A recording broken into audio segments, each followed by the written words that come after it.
Okay, let's unpack this. We are all, we're trained by the internet to think that when you type a name into a search bar, you're going to get one person. One central dominant biography. Yeah, we expect singular fame. But sometimes what you find is something totally different. The name itself becomes this kind of intellectual trapdoor. Mm-hmm. And it reveals not one story, but like half a dozen. A whole curriculum hidden under one common identifier. That is the perfect way to describe a disambiguation page, which is our source material for this deep dive. Right. And it really proves that the knowledge is in the context, not the label itself. I mean, if you ask a financial analyst about Philip Fisher, you get one very clear answer. And if you ask a classical music nerd, you get a completely different one. A completely different person, a different world. And so that's our mission today. We are going to explore the, frankly, extraordinary intellectual and professional diversity that's all packed into this one name, Philip Fisher. We have a list of 6 distinct individuals.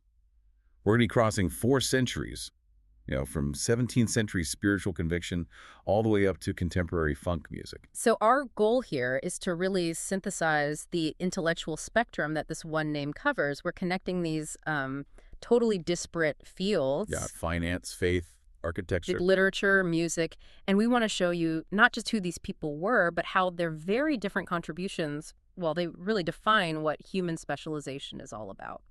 It's kind of a fascinating shortcut, isn't it, to understanding the sheer variety of ways a person can leave their mark on the world. It is. And it's also a powerful reminder for you, the listener, about the vital need for precision. In a world that's just drowning in information, yeah. Exactly. You have to confirm which Philip Fisher you're talking about. The context is everything. So let's begin this journey. We're going to start at the oldest, deepest root of the name, back in a really volatile time in history where identity wasn't so much a matter of choice. It was a matter of survival. Yeah. So our historical foundation starts way back in the 17th century. We're talking about a Philip Fisher born around 1596 who died in 1652. Right. And this is a name that is tied directly to the kind of political and religious upheaval that really defined England in that era. And what's so striking right out of the gate is that this early figure's identity wasn't singular. It wasn't fixed. Right. The source material lists him as an English religious leader, but it adds a crucial detail. He operated under an alias. A.K.A. Thomas Copley. Exactly. And that AKA immediately tells you his life was defined by, necessity, secrecy, and some very, very high stakes. And if you look at the dates, he was active, right in the thick of that tumultuous period leading up to and during the English Civil War. 1642 to 1651. This wasn't just a case of changing your name because you felt like it. This was about dodging the law. Oh, absolutely. To really get the gravity of using an alias back then, you have to understand the era.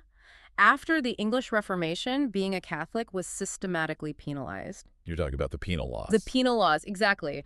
And the concept of recusancy, which is basically the crime of not attending Anglican services, was literally a criminal offense.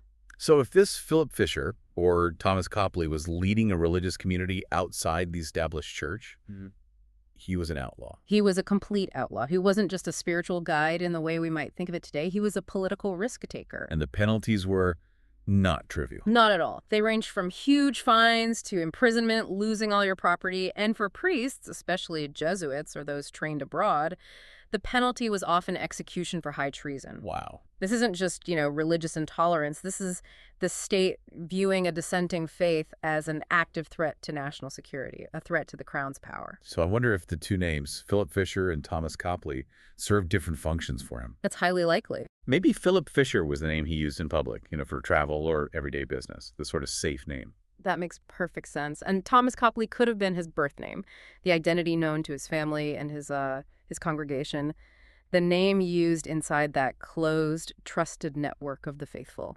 So the alias, Philip Fisher, was an essential tool for him.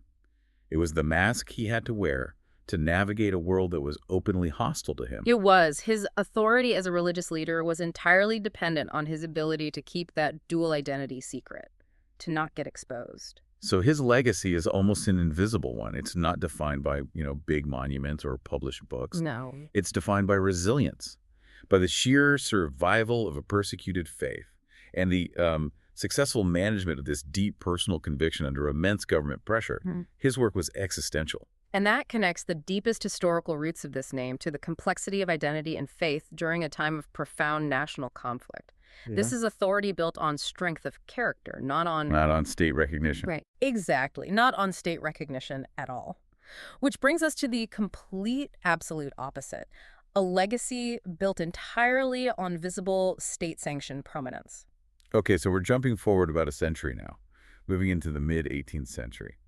And we are trading the invisible structures of secret faith for the very visible, very enduring structure of civic architecture. And we're now looking at a different Philip Fisher, one who died in 1776, and he's identified simply as a Bristol architect. And the shift itself is enormous. We're moving from a focus on, like, the salvation of the individual soul to the rational organization of human society. We're in the Enlightenment. Right. And the location, Bristol, that's hugely important. In the 18th century, Bristol was a booming port city. Second only to London, really. Second only to London in economic importance, yeah. It was flush with cash from trade, which led to this massive expansion and a desire among the new merchant class to show off their civic pride and stability through grand buildings. When you have wealth, you invest in permanence. You do.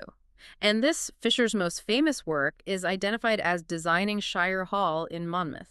And a Shire Hall isn't just any building. That's a big deal. It's a very big deal. It's the county seat. It's the main administrative, judicial, and legislative hub for the entire county. I'm guessing the architecture for a building like that can't be subtle.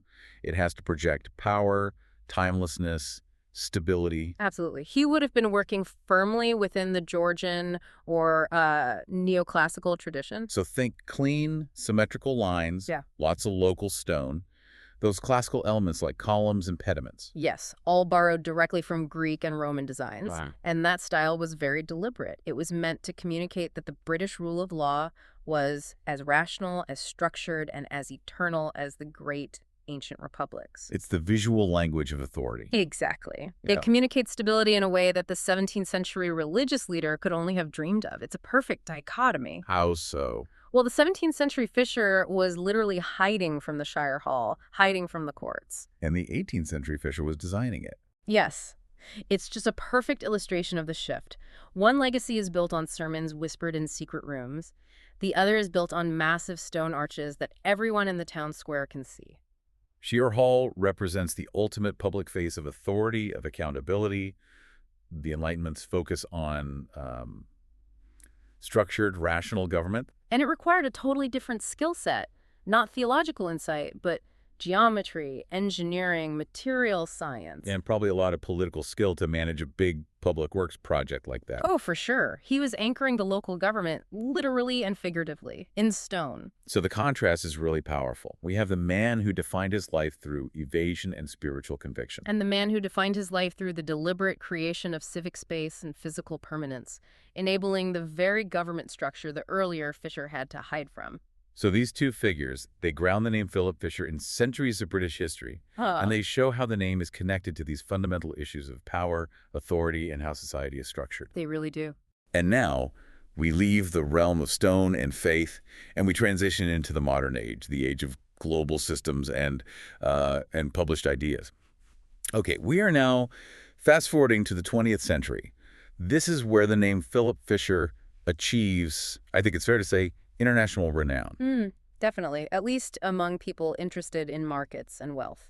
We're talking about Philip Arthur Fisher, who lived from 1907 to 2004. He's identified as an American entrepreneur, investor, and this is crucial, an author. His biography is basically a history lesson in American finance. His lifespan, 97 years, let him witness the birth of modern economic volatility and then the massive growth that followed. He founded his investment firm in 1931. 1931. Right in the heart of the Great Depression. Starting a firm then suggests either, profound bravery or extreme confidence in your own methods. I think it's the latter. It wasn't exactly a time when confidence in the stock market was high. To say the least. It really speaks to his conviction that you could identify fundamentally good companies even when the broader market was acting irrationally. He is widely considered one of the pioneers of growth stock investing. Okay, so what does that mean exactly? Growth stock investing. It means focusing on long-term ownership of companies with exceptional potential, rather than, say, short-term trading or just looking for statistically cheap stocks. So this is the section where we really need to give you, the listener, that actionable insight, the quick summary of how he worked. What was his signature method? His methodology is really captured in two core concepts. First, his 15 points for growth stock investing, which was his formal checklist. Okay. And second, the technique he pioneered, which he famously called scuttlebutt. Scuttlebutt. I love that word. It sounds so old-fashioned, like gossip or rumors. It does. But for him, it meant something far more professional. Oh, absolutely. The name comes from naval slang for a water cooler, basically, where sailors would gather and chat. Hence, gossip. Right. But Fisher's scuttlebutt technique was a systematic, disciplined, and very hands-on form of, well, industrial intelligence gathering. So he wasn't just relying on the numbers, the balance sheets, and earnings reports? No, he insisted on talking to the people who really knew the company. And who were those people specifically? Competitors, suppliers, customers, and very importantly, ex-employees. The people who know where the bodies are buried. Exactly. He wasn't just reading the annual report. He was out there asking competitors what they feared most about a company's new product. He was talking to customers about how reliable the service was. Or asking former managers about the company's culture and long-term vision. Precisely. And this gave him a qualitative insight that the rest of the market, which was mostly just looking at the numbers, often missed completely. That really shifts the focus, doesn't it? It goes from just valuing assets on a spreadsheet to valuing things like management quality and innovation. It's a very different kind of research. It is, and that connects directly to his 15 points.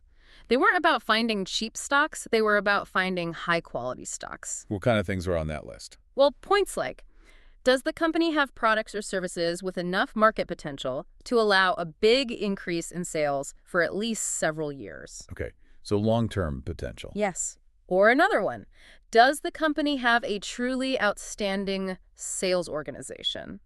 He was looking for evidence of a deep competitive advantage, a moat, as it's sometimes called, that couldn't be easily copied. And this is why someone like Warren Buffett has publicly said Fisher's work was a huge influence on him. A massive influence. Fisher formalized this idea that when you buy a stock, you're not just buying a ticker symbol, you're buying a piece of a business. And that business has to have qualitative strengths, leadership, R&D, brand loyalty, that go way beyond the numbers on a page. So the key takeaway for you, the listener, is that this Philip Fisher's contribution is rooted in these systems of qualitative value. His legacy is his published systematic method that teaches patience, rigor, and the importance of looking past the immediate financial noise to see the true underlying quality of a long-term business. And what's so fascinating is that the systematic rigor you just described, that relentless search for underlying quality and patterns, is a defining characteristic of our next figure as well. Even though the subject matter is an absolute total contrast, we're moving from the evaluation of capital to the evaluation of human culture and narrative. We now turn to Philip Fisher, the author and academic born in 1941. He's distinguished by his academic identity, English literature at Harvard University. And there it is. The immediate, striking juxtaposition. Right there? Two incredibly influential authors, both with the same name, both providing these sophisticated analyses of complex systems. But one is dealing with the mechanics of the market. And the other is dealing with the mechanics of human culture and letters. And the Harvard affiliation is obviously central here. It signifies someone who doesn't just interpret texts, but who shapes the very way literature is understood in the academic world. It does. So while the financier was deconstructing balance sheets, the academic was deconstructing narrative structures, rhetorical devices, and cultural history. So what kind of focus would an academic like this have?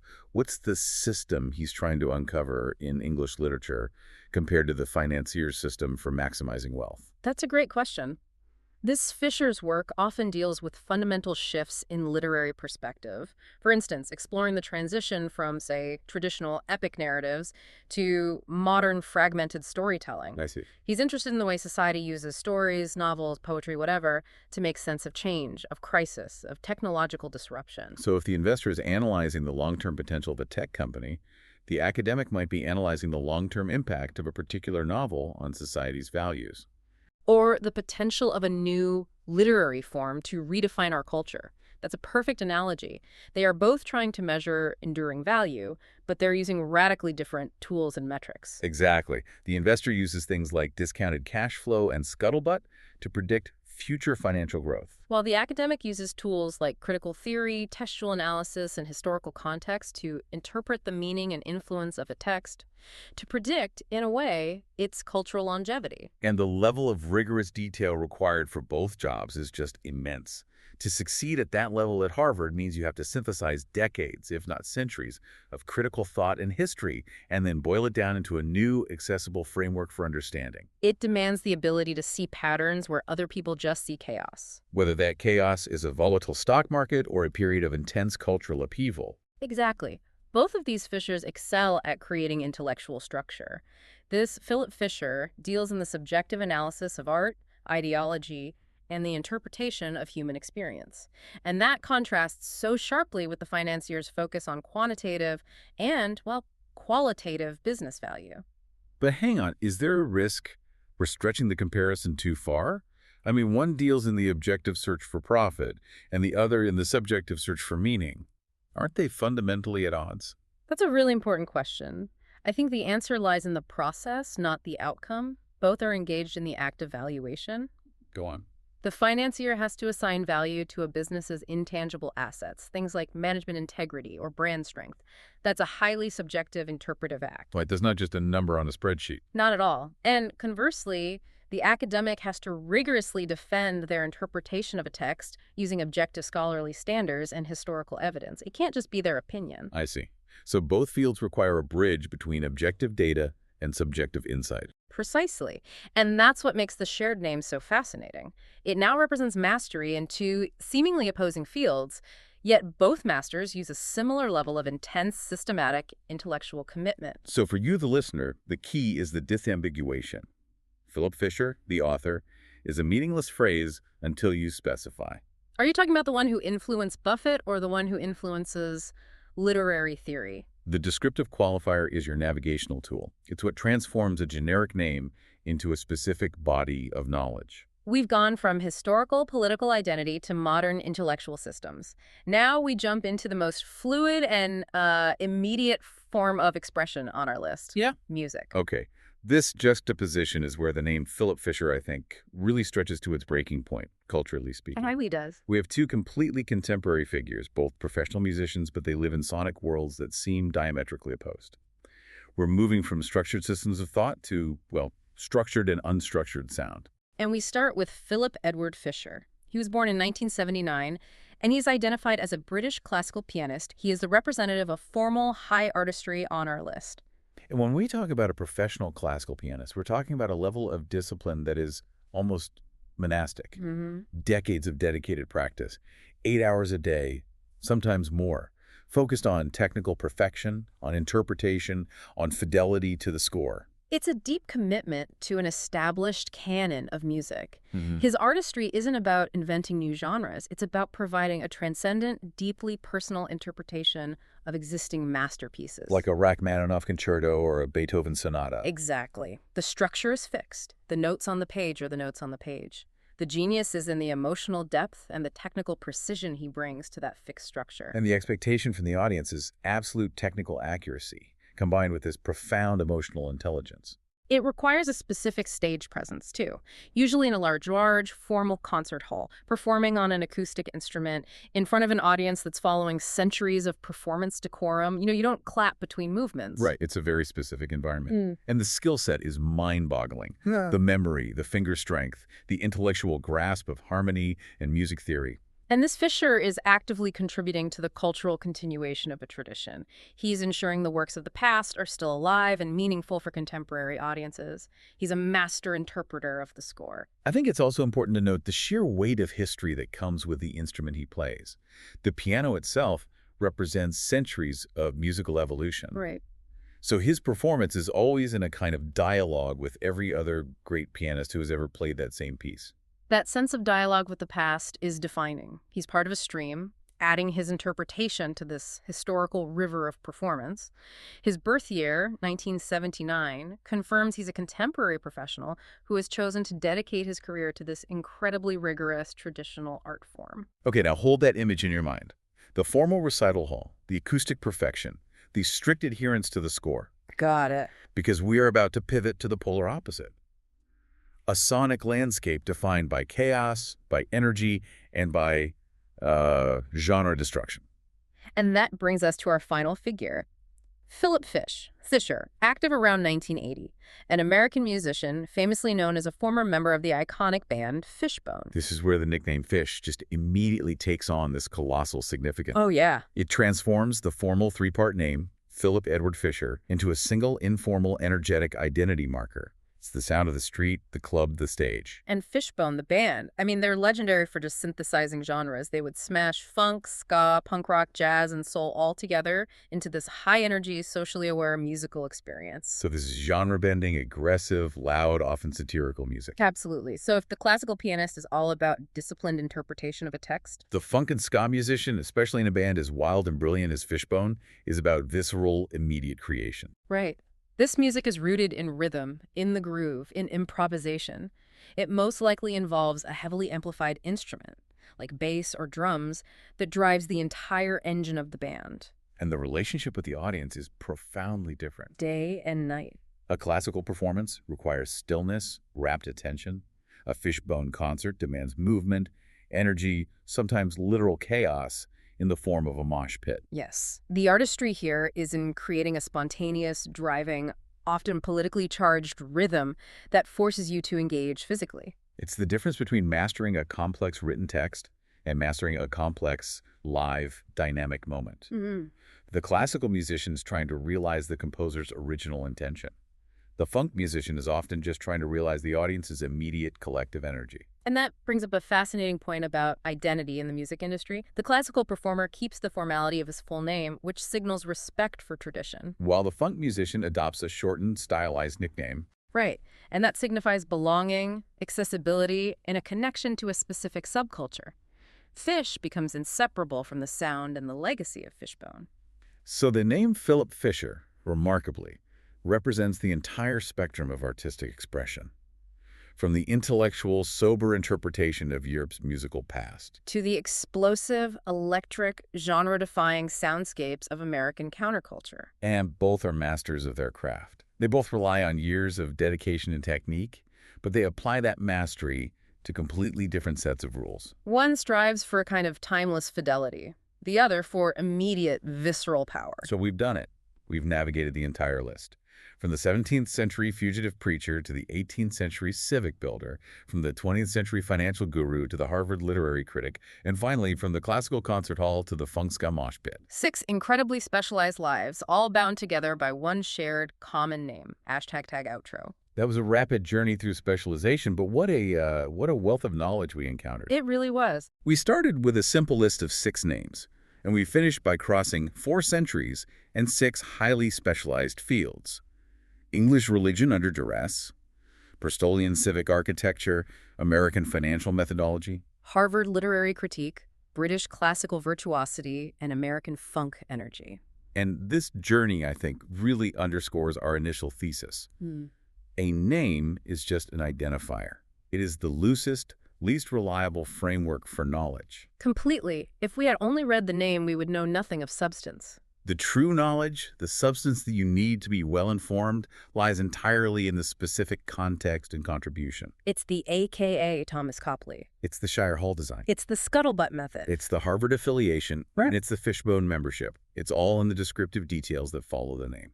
Precision is your key defense against information overload and, misplaced understanding.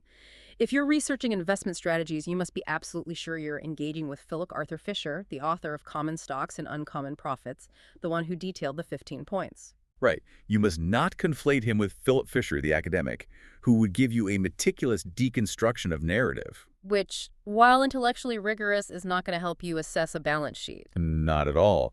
We've spent this deep dive analyzing how these 6 distinct legacies were defined by the structures they built or upheld.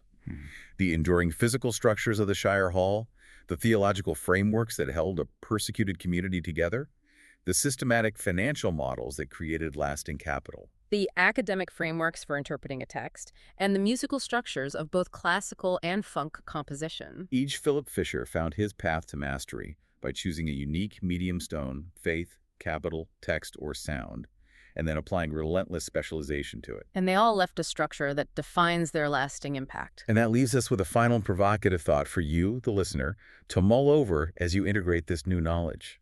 We've analyzed these 6 diverse approaches to specialization and to building a legacy. They show that mastery requires deep, deep focus, whether that focus is on 17th century theological detail, 18th century masonry, or 20th century market analysis. So which Philip Fisher approach to defining your unique contribution resonates most with you?